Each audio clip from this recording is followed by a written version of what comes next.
Good afternoon, everyone. I'm Nicole from the Institute of Banking and Finance, and I'm delighted that you're able to join us this afternoon for this IBF Masterclass, jointly organized with Flame Center on Problem Solving. We're glad to have with us today Mr. Tan Hong Wee, Affiliate Senior Consultant at Flame Center, who will be sharing with us ways to overcome our problems. There'll be time for Hong Wee to take a couple of questions after his presentation, and the audience can post their questions via the Q&A function.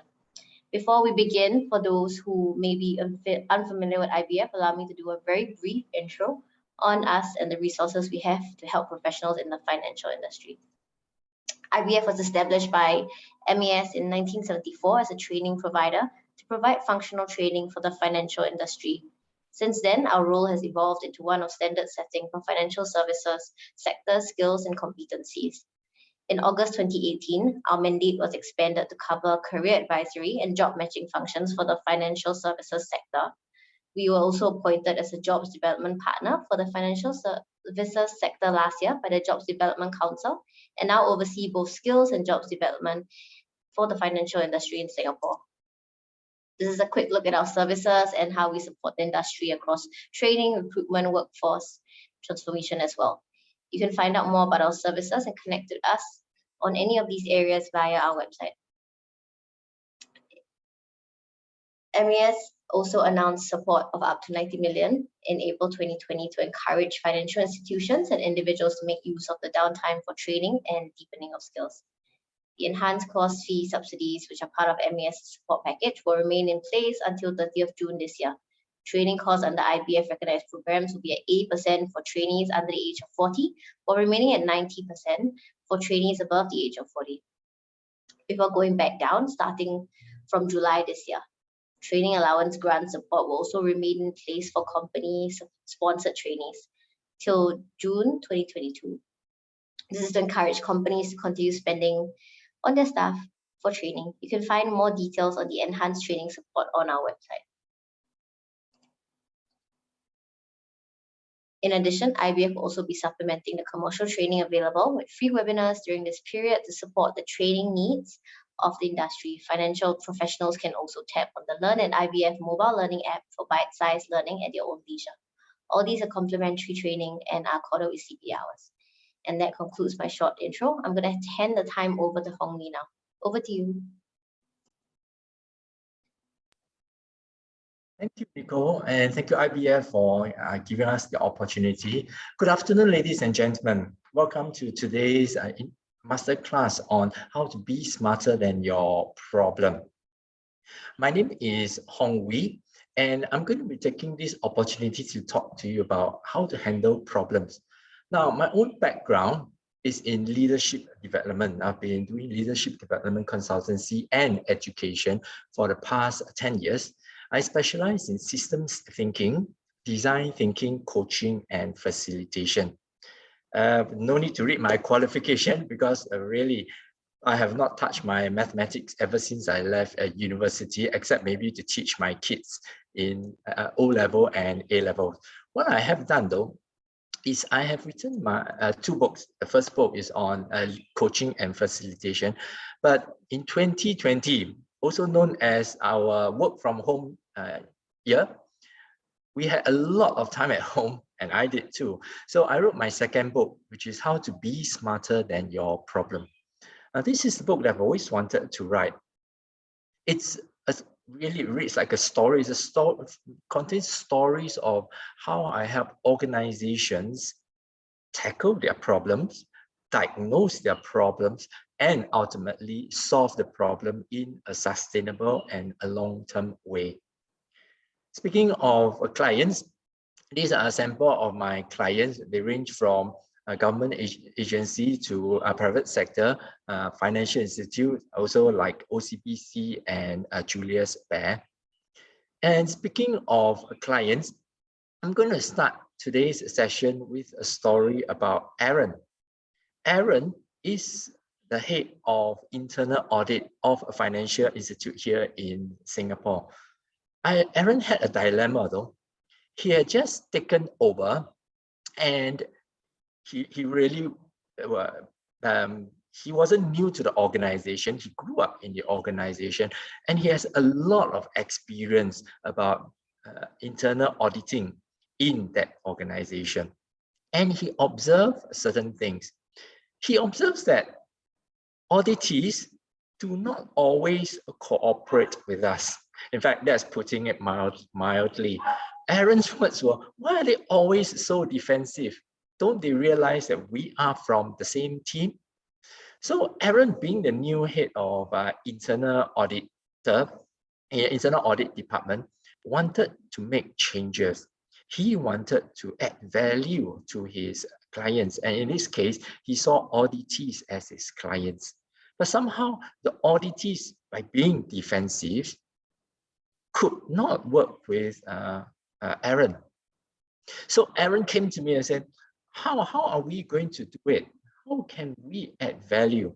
So I began by asking Aaron, so what have you done so far to make sure auditees will cooperate with you? So Aaron said, yeah, we look at our processes and we looked at how to do it better. For example, we looked at how do we scope in the scope of audit meeting, how do we scope the audit together with the auditees? And we also talked about who should be the audit liaison officer. Should it minimally be the department head or the deputy department head? And when we asked for document submission, we had a long debate whether we should give 24 hours notice or 48 hours time limit or 72 hours. Those are the things that we talked about. And so I could sense Aaron's frustration, and I could sense that Aaron really wanted to do good for the organization and for his client. So together, Aaron and I talked about the world of internal audit, starting with the purpose of internal audit.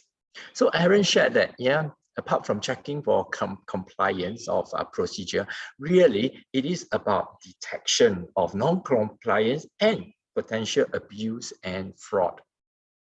So we came upon this document, which was a report on financial fraud and detection and prevention.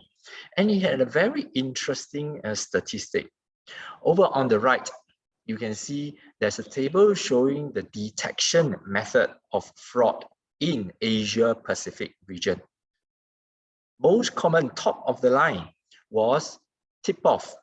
Tip-off accounted for 45% of how fraud is detected here in Asia Pacific. Internal audit came in second, 15.8%, about a third of tip-off. So there came a moment of realization that, how come internal auditors spending full time on the project could only detect a third of what tipped off? And presumably there are a lot more tip-offs that weren't, or a lot more potential fraud that were not tipped off. So we realized the possibility there was vastly under-tapped.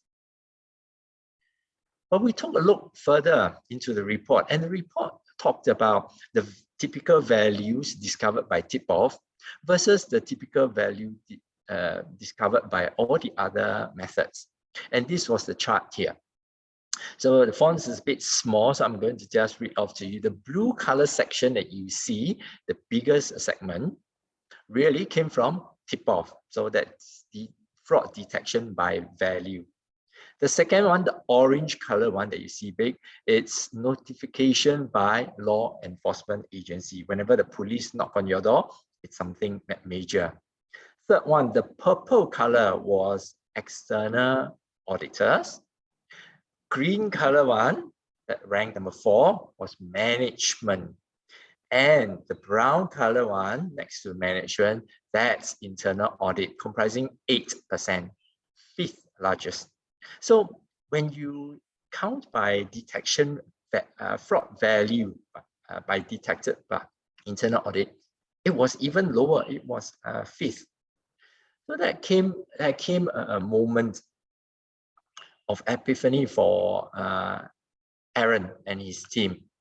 And we worked on Okay, so now we have the data. How are we going to solve our problem? How do we really get auditees to work cooperate with us so that we can better the organization? How can we do things right? So I worked with him about seeing the bigger picture. So this is a diagram, a tool that I created.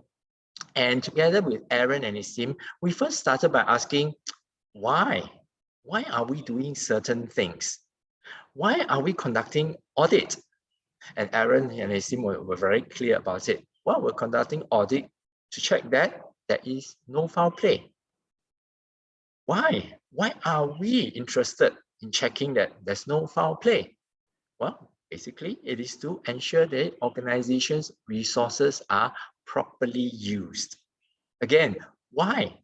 Why do we want the resources to be properly used? Well, very simply, we want to make the organization efficient. So doing this gave Aaron and his team a higher level purpose. And once we've reached the top, we started to come down and we started to ask, how else can we make the organization efficient? Or how else can we ensure resources are used properly? And it soon dawned on everyone that apart from money as a resource, there was another very important resource that organizations had, one which we quite often take for granted: staff time or employee time. That is a very, very precious resource. For some say it's sunk cost, but really to be able to use your staff in an efficient way, that reaps biggest benefit for any organization. Okay, so now that we have two ideas here. One is ensure money is well used. The other one is ensure staff time is well used. How else can we make the organization more efficient? Then came the idea that we could share best practices. And Aaron and his team realized that they are in a very, very unique position. They are the only team in the organization that goes around looking at how other teams work. They see all the good practices, they see all the bad practices. But they are, while they are very good at catching and highlighting bad practices, it had never crossed their mind to share good practices. So sharing best practice is a way of making an organization efficient. Another thing to do is helping the organization share excess baggage. Aaron and his team were very clear. By SOP, Department A does a certain check. By SOP, Department B also does the same check. Likewise, Department C also does the same check. And you can see so many redundancies.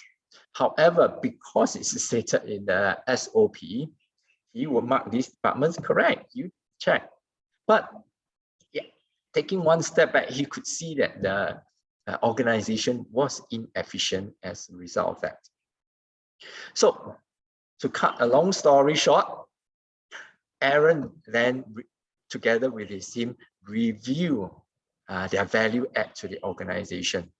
Are we merely here as policemen to catch people, or are we here to make an organization become efficient?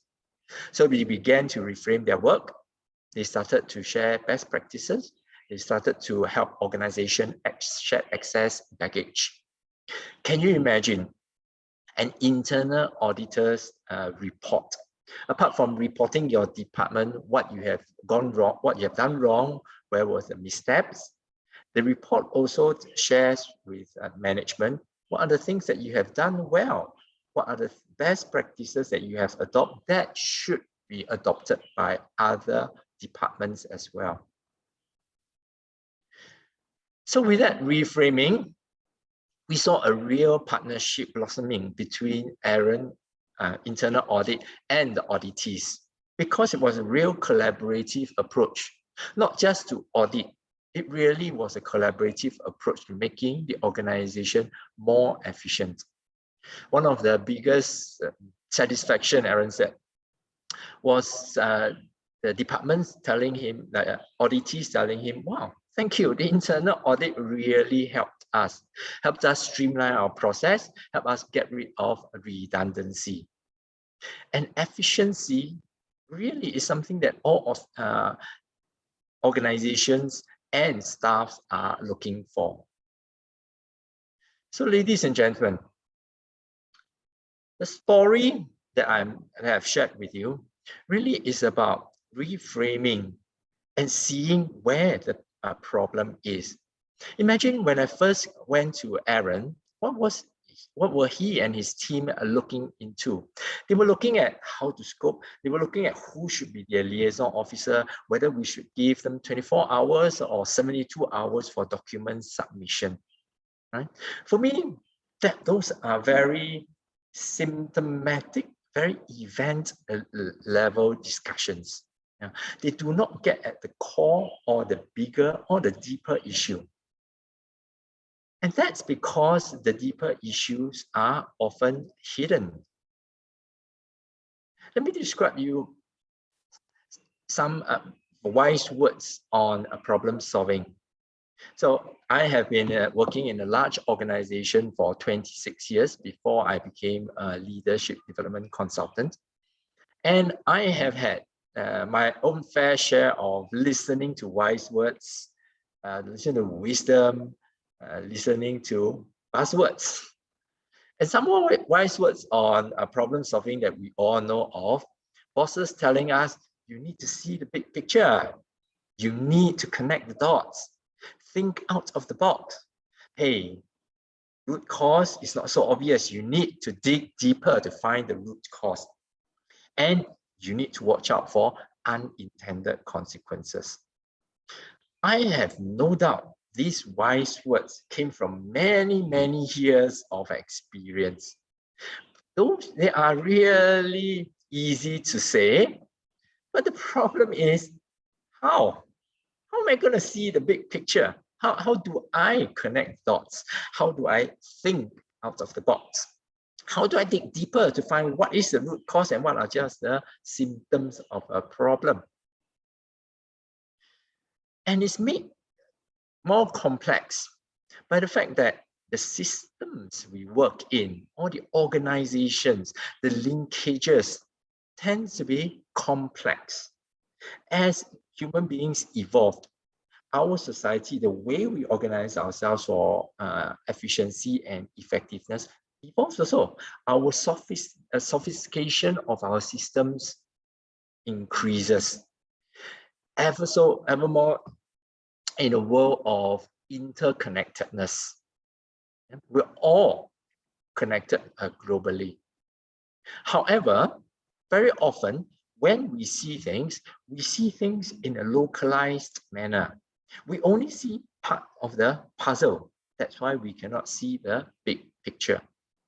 So again, going back to Aaron's example, his team of internal audits are all very experienced. They're all very, very deep. They've spent 10, 15 years as internal auditors. However, when you see something for 10 and 15 years, you also tend to go deeper and deeper and deeper.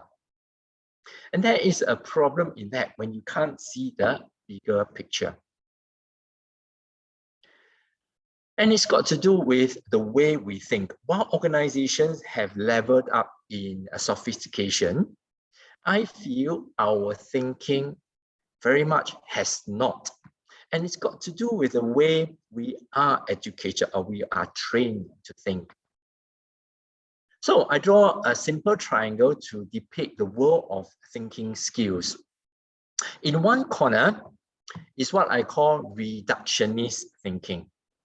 So reductionist thinking refers to taking a big problem and going down to smaller and smaller components. So you're taking a big issue and you're chopping it up into smaller components. When you chop it up into smaller components, it's a lot easier for you to study. It is a lot easier for you to understand what is happening. For example, when you are in school, schools want to teach you about science. Oh, but science is a huge topic. So the teachers chop it up into physics, biology, and chemistry. And today we're going to study physics. Oh, physics is a big topic. We are going to chop physics up into thermodynamics, Newtonian dynamics, gas laws, so on and so forth. We are cutting it down so it's easier to teach. In the workplace, we see a lot of reductionist thinking.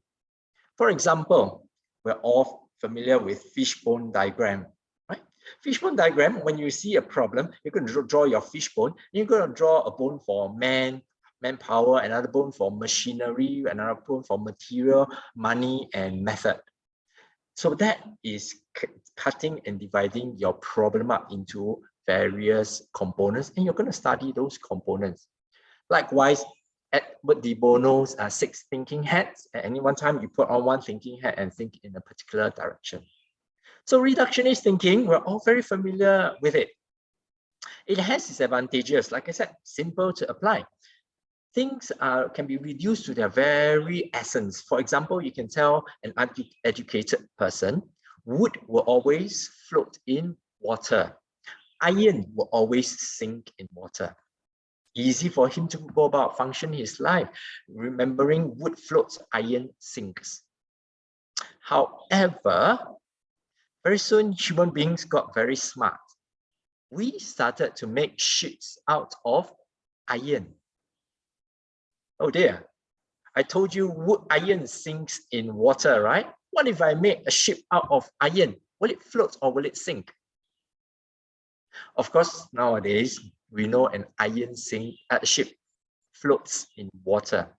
Why? Why does the iron ship float in water? Well, it's because the iron ship actually interacts with the seawater. It displaces amount of seawater, and that amount of seawater displaced pushes back on the iron ship to float it. That is called Archimedes' principle for you, those of you who still remember your physics. And that really demonstrates a new type of thinking. You cannot look smaller and smaller and deeper, but you've got to look at the system interacting with other system or interacting with this environment.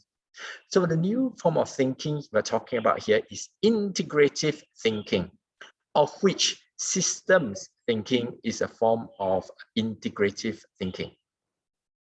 Between reductionist thinking and integrative thinking, we are all a lot stronger in reductionist thinking. Why?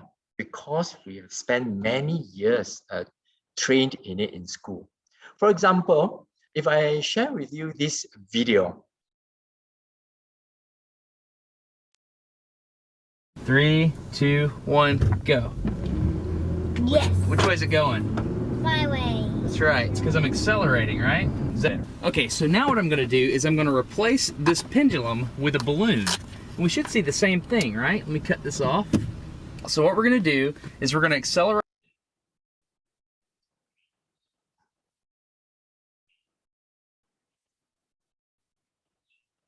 So the gentleman, sorry, I think I cut off the video a bit too early. So excuse me while I play the video one more time for you.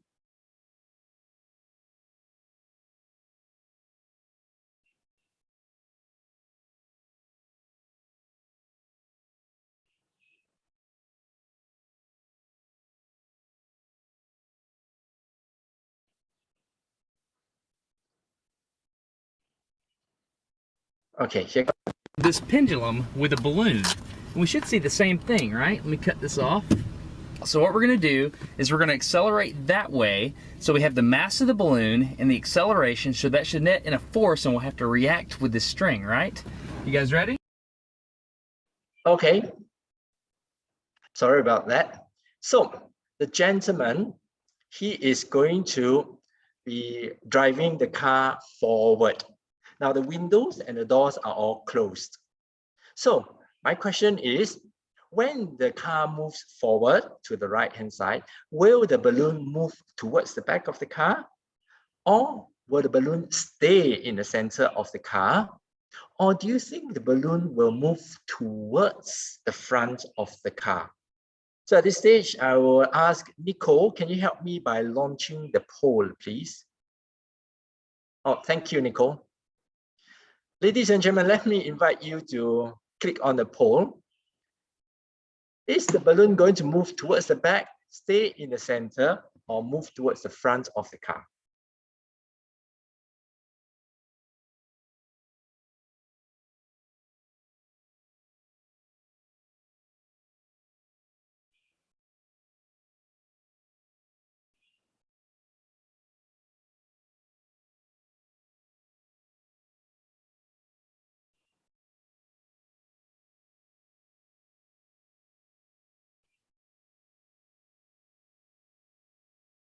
Okay, let's just give it another 10 seconds.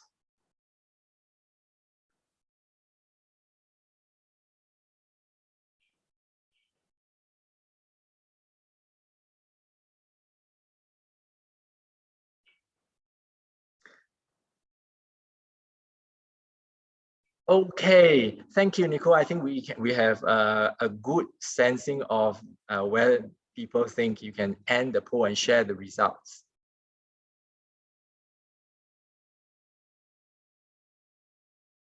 Okay, taking a look at the results.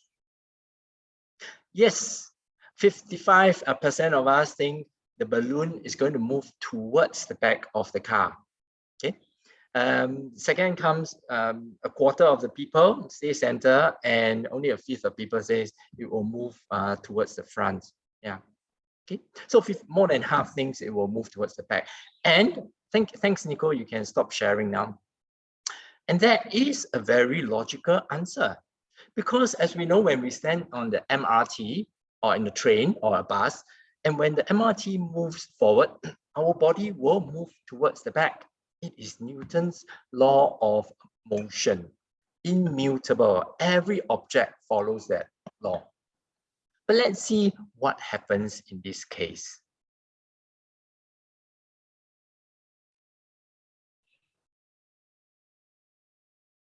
Yes, sir.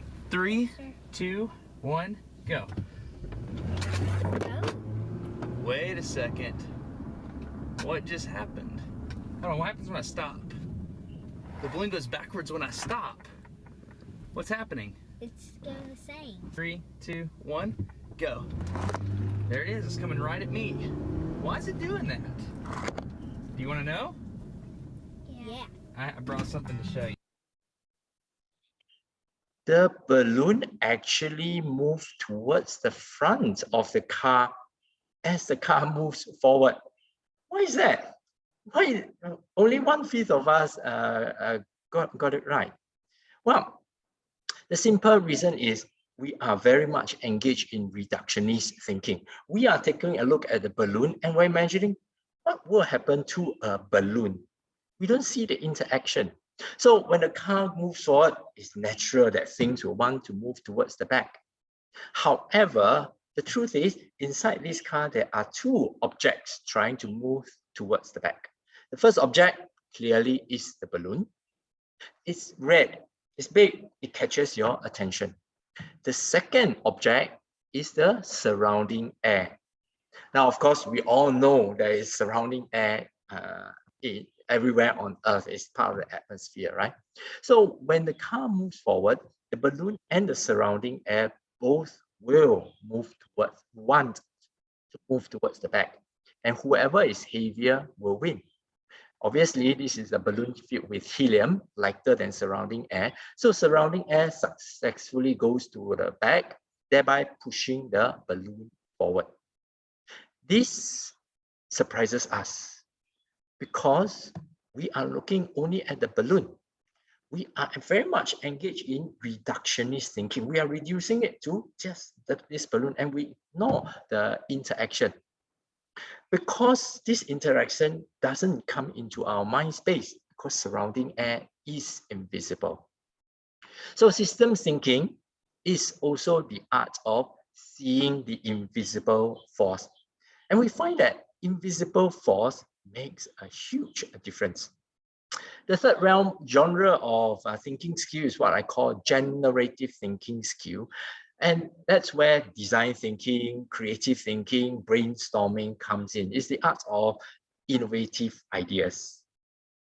Now, for me, all three are important in the workplace. Reductionist thinking specifically serves as the foundation to integrative and generative thinking. Fortunately, though, we are very good in reductionist thinking. What we need is to level our thinking up to integrative thinking as well as generative thinking. So today I will only have time to tell you about integrative thinking because that's really the realm of seeing the full picture. If you take a look at this diagram, this picture here, what you see is a soldier pointing a rifle at another soldier, obviously being captured. And you can tell that they are, if you analyze it, they are wearing different color uniform. So they come from different armed forces. What you see then is a picture of torture, probably war crime. But when I show you the full picture, then you realize it is about respect for each other. It is about comradeship, even though we are from different armed forces. So the soldier on the ground obviously is a prisoner of war because he has his hand tied behind his back and they are wearing different color uniform. But there is still that respect for humanity. So seeing the full picture then gives you the ability to see the reality of a situation. And if you can't see the full picture, you'll be blinded.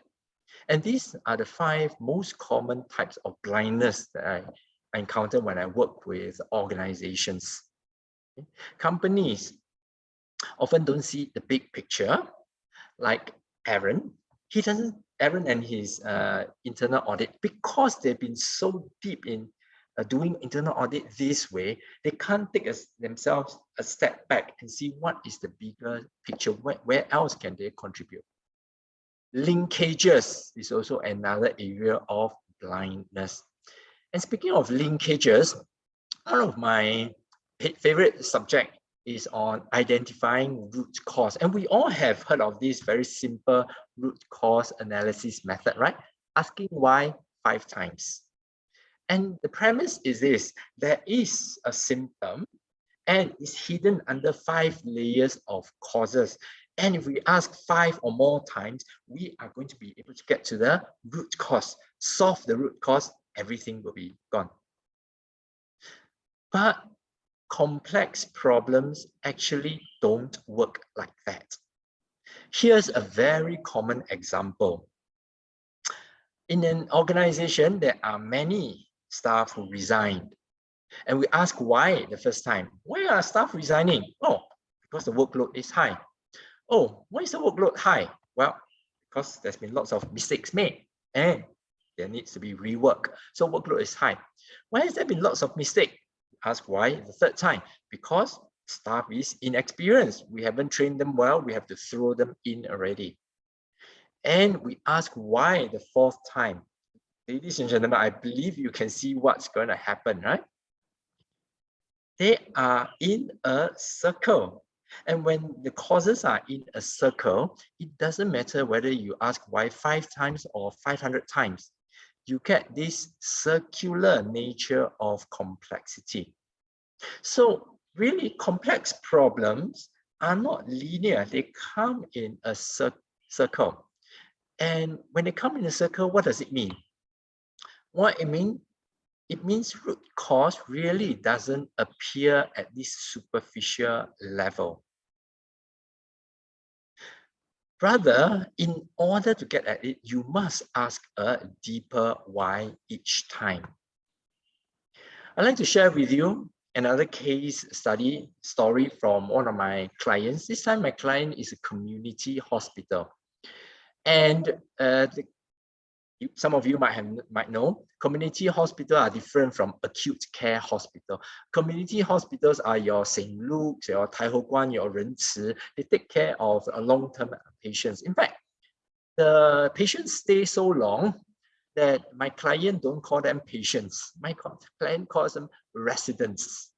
So they have very happy residents and consistently very high satisfaction level coming from the residents.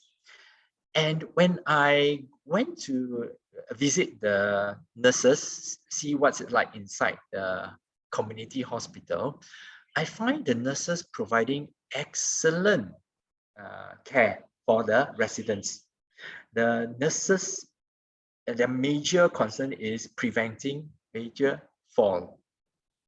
So the nurses will carry uncle from the bed to the wheelchair every morning, wheel the uncle to shower, wheel the uncle back out, cook for the uncle, feed the uncle, everything do for the resident. And when I spoke to the nurses, they were very genuine. They said, we take care of residents like we take care of our own parents. Perfect, right? You can't ask for a better mindset than that. And that's because my client is started by a Buddhist charity organization. So kindness, loving, compassion are their core values. Having said that though, everything looks rosy. Why do you call Hong Wei in? You call me, there's always a problem. Well, the problem, the CEO shared, was the residents stay very long. In fact, so long that they have 22 delayed discharges every year. A delayed discharge is the resident medically ready to go home, but for some reason, family members not ready to take them in, haven't installed the toilet bars, or haven't learned how to cook for someone with diabetes or Alzheimer's. For whatever reason, 22 delayed discharges. And that is not a problem, except the CEO said, we actually have a very long wait list. I really want to take care of those on the wait list, because in a sense, those on the wait list are newly recovering stroke patients, so more urgent. So how are we going to solve this problem? And the CEO shared, wow, they have been working very hard to look at each case and try to facilitate each case to go home. And I said, yes, you can do that. That is a firefighting. There is a fire, you need to fight the fire immediately. But if you don't do anything else apart from fighting fire, next year, you're going to have 22 cases again. So we took a look, and the CEO realized that the mental model, even though taking care of residents like we take care of our parents is good, it does have an unintended consequence. And that unintended consequence was over-reliance. The residents, the family of the residents became over-reliant on nurses. So together, we created a new vision for the residents to get well, go home, and stay home. With that, and the new mental model was, as healthcare provider, we do it with them, not for them. So, uncle, you need to learn how to get back from the bed into the wheelchair yourself. You need to build up your leg muscle for it. You need to learn how to feed yourself, even though your hands might not be stable. So they instituted a series of assistive therapy and also training and counseling for caregivers. So to cut a long story short, over a period of 3 years of instituting these changes, we managed to get the number of delayed discharges down by 90% to just 2 cases every year. So ladies and gentlemen, if we had just taken a look at the 22 cases, really, today, we will still be faced with 22 delayed discharges. It is only when we ask why at a deeper level, then we come to the cause of the problem. That all pervaded a certain mindset. And that mindset was seemingly good as a healthcare institute, was had carried an unintended consequence. So really, this is a story of digging deep and making a difference. So to conclude my sharing today, I want to go back to Aaron, my head of internal audit, because 1 year later, he invited me back for his internal auditor retreat. And this time, he asked a different questions. Aaron is very good at framing his questions. 1 year ago, we did, are we doing our internal audit correctly? Are we doing things right? This time round, he asked, are we doing the right things? Is there any way else I can value add to my organization? So that's when we took a look at another guiding document. This time it's a guidance on effective internal audit in the financial services sector, published by the Chartered Institute of Internal Auditors. And in it, it had an interesting opening section that talked about what are the things that internal auditors should be doing in an organization. So number one, internal governance, to check on the information presented for decision making. 3, risk appetite. 4, risk and control culture, so on and so forth. So working with Aaron and his team, I asked them rank these 8 in terms of in order of which one is more strategic, which one is more tactical event level, and this was their answer. Next, I asked them, so now that you have ranked it in order of strategic to tactical, which ones are you spending most of your time doing? And it turned out they were spending 95% of their time doing the most tactical level work.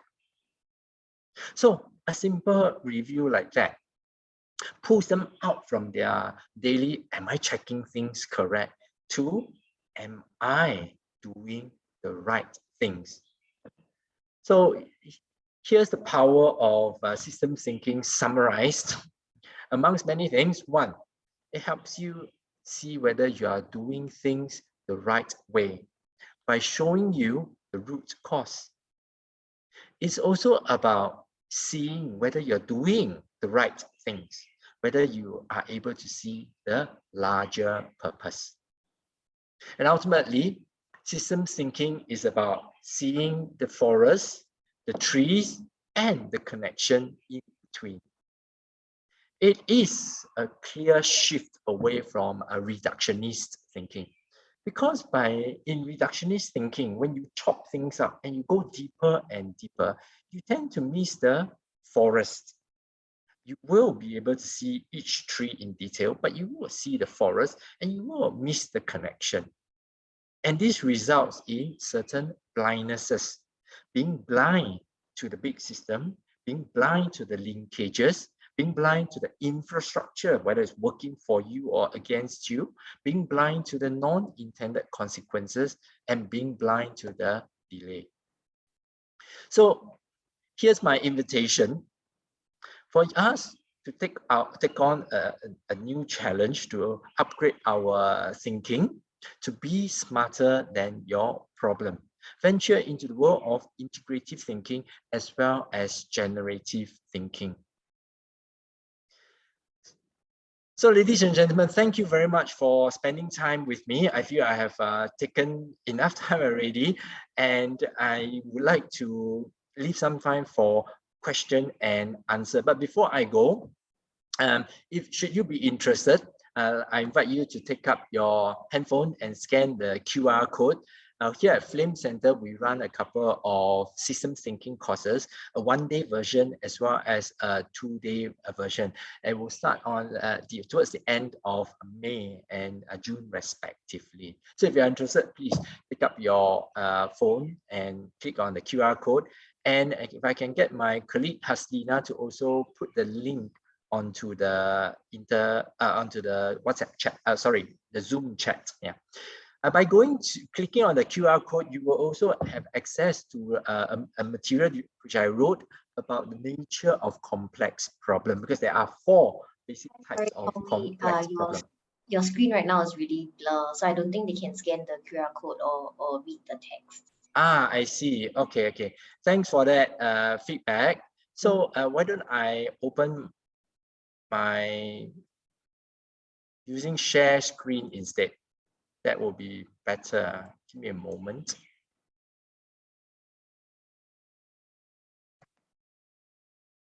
Okay, let me share screen so that people can see. Okay, how's this?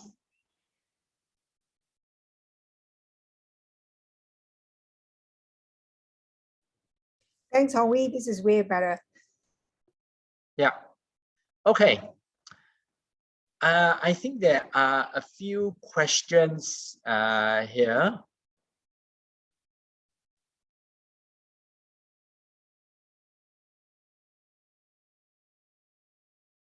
Does Flame Center provide in-depth courses on thinking and problem solving?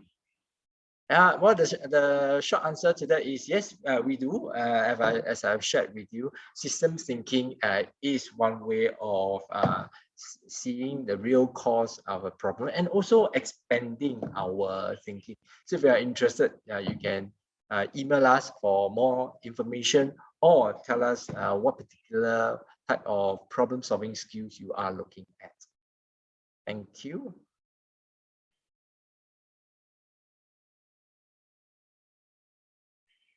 Okay. Did I see a raised hand just now? I think in this webinar format, there is a Q. Nico, if I'm not wrong, there's a Q&A at the bottom of the screen. Yes. So someone is asking if the courses are subsidized by STS. So for that, Wendy, would you want to take on that one? Yeah, sure. Yes, Mark, our courses are subsidized by IBF. As Nico has shared earlier, based on the guidelines earlier, where it's 90% funding for above 40 years and 80% funding for below 40 years old.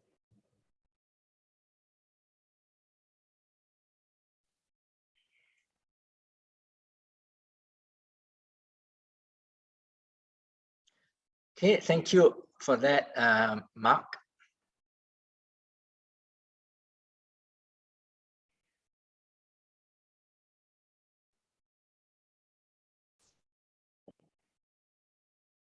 So just checking in, if there are any questions, kindly type in the Q&A. Yeah.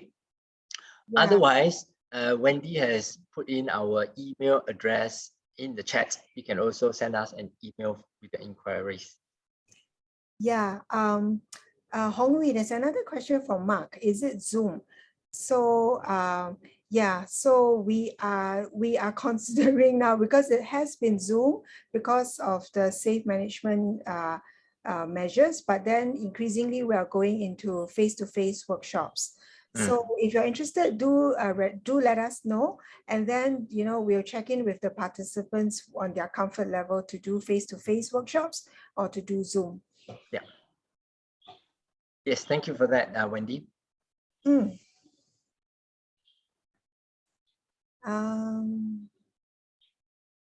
Yeah, so Hongwei, maybe I'm also curious, maybe just a question for you is, who are the people who would find the workshops useful, like which level of staff, and why do people want to come to join these systems thinking workshops, from your experience in working with the participants?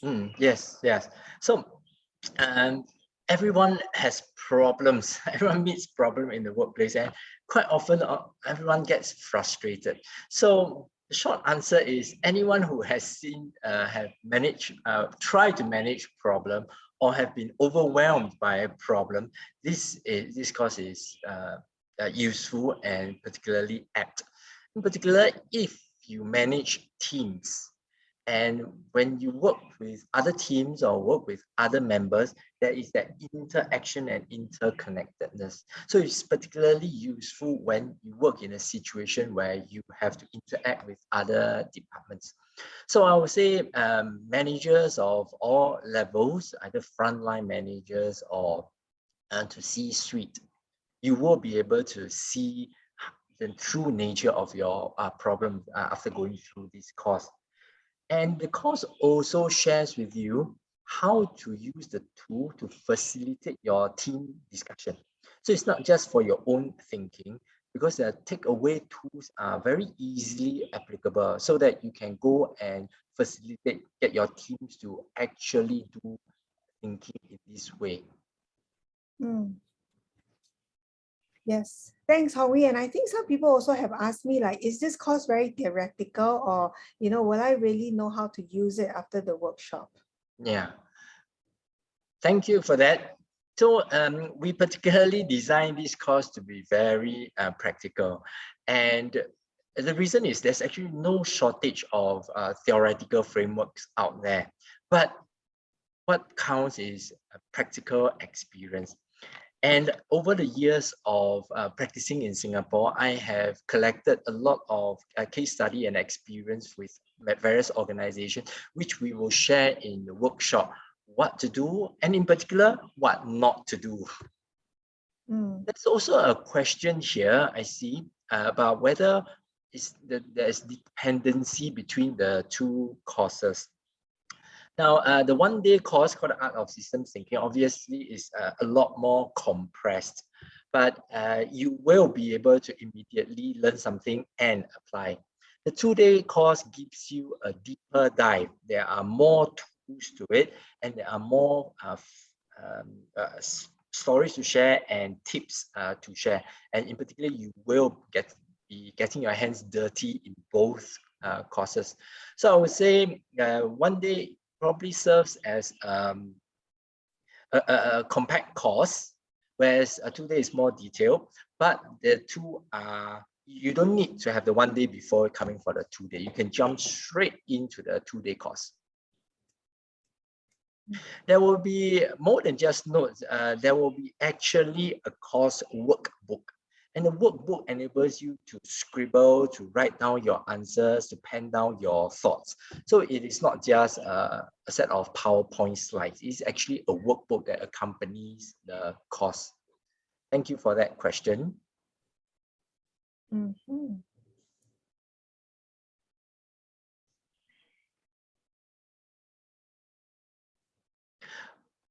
Okay, a quick glance around.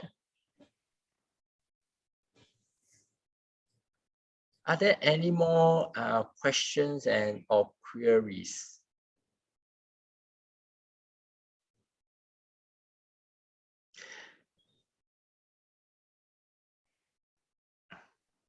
Yeah. If there are no more questions, then thank you very much. There's one question. Yes. Which is it's in the chat, the Q&A chat. The 2 day course is sufficient for those without taking the 1 day June course. Yes, the 2 day course by itself is self-contained. You can just come for the 2 day course.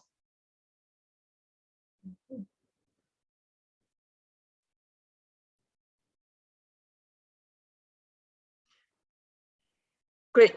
Again, Wendy, can you please share our email address again, just in case people can't type the questions in time? They can always reach us. Otherwise, I'm just going to hand back the time to Nicole and IBF. Thank you very much, Nicole and IBF, for this opportunity, and thank you everyone for coming to the session. Nicole, over to you. All right, thank you very much, Hong Wei. Thank you very much, Wendy, as well. We've now come to the end of today's session. Thank you very much for joining us. You may connect with us via our website and sign up for our mailing list for more events like this. Your COA will be sent out within the next 5 working days, along with a recording of this video, subjected to Flame Center's approval after. Take care, everybody. Thank you. Thank you. Thank you, everyone. Thanks, everybody.